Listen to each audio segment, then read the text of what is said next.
Au Ghana, 2 manifestants ont été tués et 4 autres blessés. C'était lors des affrontements avec les forces de l'ordre. Cela s'est passé dans la région d'Ashanti, dans le sud du pays.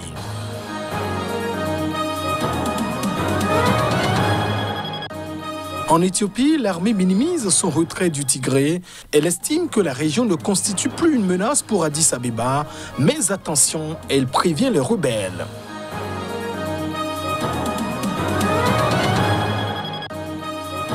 Et puis au Maroc, le journaliste et défenseur des droits humains Omar Radi réaffirme son innocence devant le juge. Il rejette les accusations d'espionnage et de viol du parquet.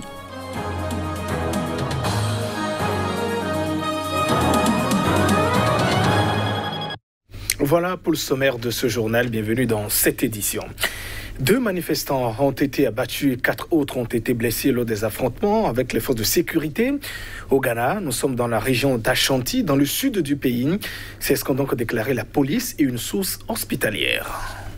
Des habitants de la ville d'Edjoura s'étaient réunis mardi pour manifester contre le meurtre d'Ibrahim Kaka Mohamed, un jeune militant de la société civile, membre du récent mouvement de contestation politique et sociale, fils de Kantroui, frappé à mort par plusieurs personnes non identifiées samedi dernier. La police et des agents de sécurité sont intervenus violemment pour réprimer les manifestations et 2 personnes sont mortes lors des affrontements, a déclaré le porte-parole de la police, Godwin Ayono, assurant que le calme était revenu dans la localité. L'un des 2 hommes était déjà décédé en arrivant à l'hôpital. Nous avons tenté de réanimer l'autre, mais il a succombé à ses blessures, a déclaré à l'AFP Manier Messan, directeur médical de l'hôpital gouvernemental d'Edjoura. Actuellement, nous avons 4 blessés, l'un est dans un état critique, mais les 3 autres sont stables, a déclaré Messan à l'AFP par téléphone. Ibrahim Kaka Mohamed était membre du mouvement de la Ligue des combattants pour l'économie et un critique virulent du gouvernement sur les réseaux sociaux. La police a déclaré avoir arrêté 2 suspects en lien avec sa mort. Les dirigeants éthiopiens ont cherché ce mercredi à minimiser l'importance du retrait récent de l'armée de Mekele, la région ou la capitale, de ce pays, de cette région en guerre, depuis plus de 8 mois. Ils affirment notamment être en mesure de reprendre la ville quand ils le souhaiteront. La ville de Mekele était sous le contrôle de l'armée fédérale depuis le 28 novembre, 3 semaines après le lancement par le Premier ministre Abiy Ahmed d'une offensive pour renverser les autorités locales issues du Front de libération du peuple du Tigré, TPLF. Les troupes pro-TPLF ont repris la ville lundi, marquant un tournant majeur après près de 8 mois de conflit.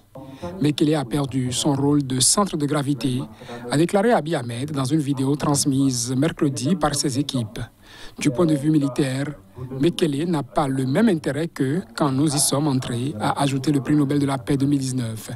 Mercredi, le général Bachar Debele a lui affirmé devant la presse que le retrait de Mekele était destiné à soulager la population. S'il nous provoque, nous pouvons revenir à Mekele aujourd'hui. Cependant, les destructions seront pires qu'avant.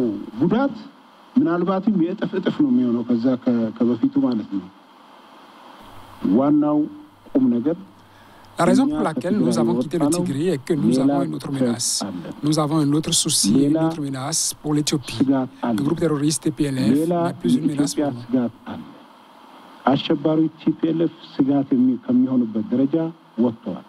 Les TDF ont continué mardi de gagner du terrain et, selon le Centre de réflexion internationale Crisis Group, ICG, contrôle désormais la majeure partie du Tigré. Mardi soir, un porte-parole des forces rebelles a qualifié le cessez-le-feu de blague, allant jusqu'à menacer de marcher sur les capitales de l'Éthiopie et de l'Érythrée, frontalières du Tigré, et dont les troupes sont intervenues dans le conflit pour défendre la région. En Afrique du Sud, Raymond Zondo, le vice-président de la Cour constitutionnelle du pays, estime que le jugement contre l'ancien président Jacob Zuma est un jugement très important pour le pays. Dans une décision historique, la plus haute juridiction sud-africaine a condamné l'ancien président à 15 mois de prison pour outrage flagrant et aggravé à la justice après son refus de se présenter devant la commission dirigée notamment par Zondo. Précision. We think that the judgment is of great importance in our constitutional democracy. Nous considérons que ce jugement est d'une grande importance pour notre démocratie constitutionnelle. Il défend l'état de droit dans notre pays. Il confirme la primauté de notre Constitution. Il réaffirme le principe que nous sommes tous égaux devant la loi. It reaffirms the principle that we are all equal before the law. We welcome the judgment. We think it's a very important judgment for our country. Nous saluons ce jugement. Il s'agit d'un jugement très important pour notre pays. Nous avons vu une fois de plus le pouvoir judiciaire s'avancer et accomplir la tâche prévue par la Constitution dans notre pays. What the Constitution expects it to do in our country. One wishes that it had On espère ne jamais avoir eu besoin d'en arriver là. become necessary to reach this point. En République démocratique du Congo, l'honorable Jean Bosco Assamba, député provincial d'opposition soupçonné d'outrage au président Félix Tshisekedi, a été libéré ce mardi soir. C'est ce qu'a donc annoncé son avocat. Il avait été arrêté et détenu depuis dimanche par la justice militaire de Bonla, dans le nord-est du pays. L'honorable Jean Bosco Assamba vient d'être libéré, a déclaré son avocat Jean-Marie Ezadri, estimant que cette décision des autorités est tombée certainement en raison de la pression populaire et des médias. Élu de Bunia, chef-lieu de la province de l'Ituri et membre de la coalition des partisans de l'ex-président Joseph Kabila, Assamba avait été convoqué par le service des renseignements de la police dimanche, puis détenu dans un cachot selon maître Ezadri. Soupçonné d'outrage au chef de l'État pour des propos tenus dans une vidéo devenue virale sur les réseaux sociaux, il a été transféré lundi à la prison de Bunia après avoir été auditionné par le procureur militaire.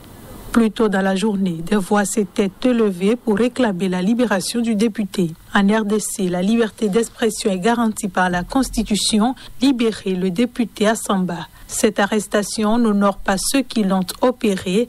Ne faites pas du pays un jungle, avait réagi sur Twitter le défenseur congolais des droits de l'homme, Jean-Claude Katende.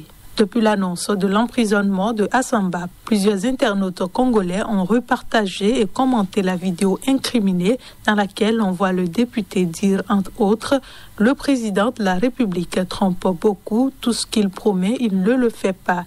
Il n'y a rien d'outrageant dans les dires du député Assamba. Ceux qui l'ont incarcéré n'ont aucune raison pour soutenir leur boude.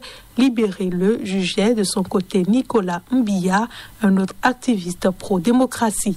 Son emprisonnement est une énième atteinte flagrante à la liberté d'opinion et d'expression. Il s'agit ici d'un représentant du peuple. De surcroît, Assamba doit être immédiatement libéré sans condition, a écrit Jean-Maubert Sanga, un autre défenseur des droits de l'homme. Au Maroc, le journaliste et défenseur des droits humains Omar Hadi, en détention préventive depuis 11 mois, a réaffirmé ce mardi devant le juge son innocence face aux accusations d'espionnage et de viol le visant. C'était lors de sa première audition devant le juge.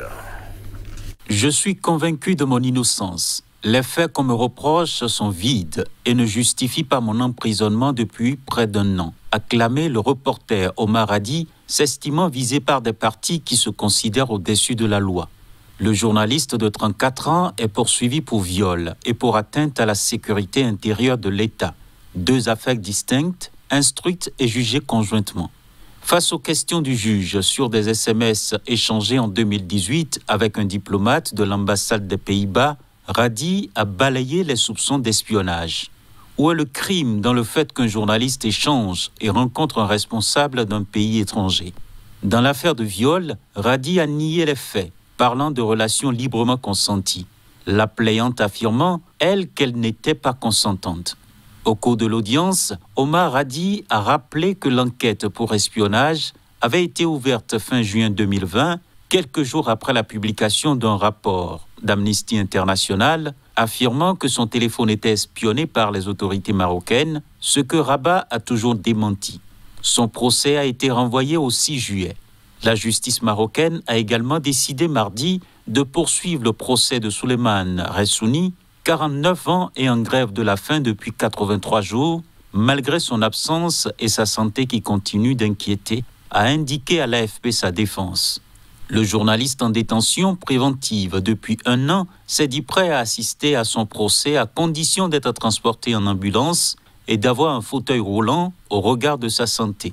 Ressouni n'avait déjà pas assisté aux 2 dernières audiences. Rédacteur en chef du journal Akhbar Al-Aoum, Souleymane Ressouni est poursuivi pour agression sexuelle après une plainte déposée par un militant LGTBQ pour des faits qu'il conteste.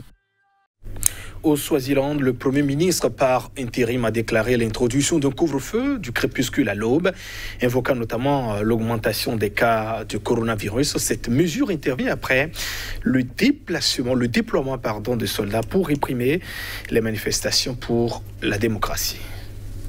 Les partis politiques sont légalement interdits, mais ces dernières semaines ont été marquées par de violentes manifestations anti-monarchie, dont certaines parties de l'Eswatini, l'opposition faisant état de dizaines de blessés. Les événements de ces derniers jours ont été assez alarmants et contrariants, a déclaré le Premier ministre dans un communiqué. Nous avons été témoins de violences dans plusieurs parties du pays, perpétrées par une foule incontrôlable, avec des personnes attaquées et des biens détruits. Le gouvernement a néanmoins invoqué la hausse des cas de contamination par le coronavirus pour imposer un couvre-feu de 18 heures local à 5 heures. Afin de minimiser les déplacements inutiles et d'assurer la sûreté et la sécurité des Awatini et de ses résidents, le gouvernement a pris la décision d'instaurer un couvre-feu entre 18h et 5h du matin avec effet immédiat.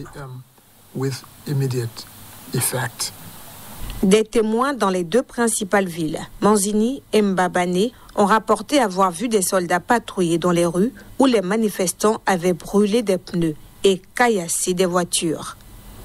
Plus de 250 manifestants ont été blessés par balles, par des fractures et des chocs selon le secrétaire général du Front démocratique uni du Swaziland. Le Parti communiste a estimé dans un communiqué que le royaume était à un moment crucial dans la longue lutte pour se débarrasser de la monarchie autocratique. Couronné en 1986 à l'âge de 18 ans, Mswati III, qui a 15 femmes et plus de 25 enfants, est décrié pour sa poigne de fer, ses frasques et son train de vie fastueux dans un pays dont les 2 tiers de la population vit sous le seuil de pauvreté. Et ce sera tout pour ce journal. Merci de votre attention. Au revoir.